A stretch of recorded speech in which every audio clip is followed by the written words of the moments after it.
IPL मध्ये काल दोन मोठ्या डील्स झाल्या। राजस्थान रॉयल्स फ्रँचायझीला 15,000 कोटीला विकली गेली आणि IPL मधील सर्वात महागड्या संघाचा मान त्यांनी पटकावला।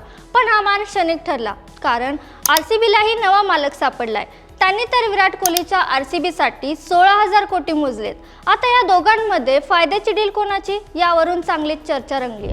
पैशांच्या खेळामागे नक्की काय दडलंय, किती हजार करोडला या दोन टीम्स खरेदी केल्या, सगळं पाहूया आजच्या या व्हिडिओमध्ये। काल दिवसाच्या सुरुवातीला बातमी आली की राजस्थान रॉयल्सची फ्रँचायझी 15,000 कोटी रुपयांना विकली गेली। कल सोमानी यांनी रॉयल स्पोर्ट्सच्या ग्रुपकडून हा संघ विकत घेतला।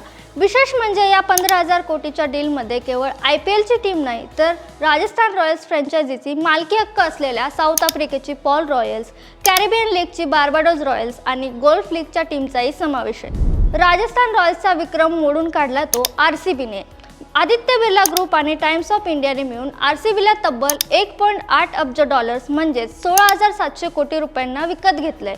या एका डीलमधून RCB आता केवळ IPL मधली नाही, तर जगातील सर्वात महागड्या स्पोर्ट टीमपैकी एक बनली आहे।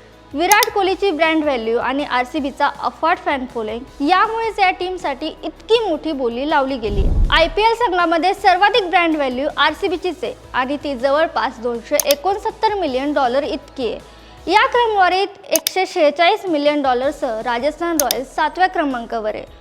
पण IPLच्या एका टीमची किंमत 15 ते 16,000 कोटीवर जाणे हे भारतीय क्रिकेटच्या वाढत्या ताकदीचं प्रतीक आहे। बड्या कॉर्पोरेट कंपन्या आता क्रिकेटला केवळ खेळ म्हणून नाही, तर एक सर्वात मोठा बिझनेस म्हणून सुद्धा पाहत आहे। तुम्हाला काय वाटतंय, 16,700 कोटी रुपये मोजून RCBची डील करणं योग्य आहे का? आणि नव्या मालकाकडे गेल्यावर राजस्थानला जेतेपदाचा दुष्काळ संपेल का?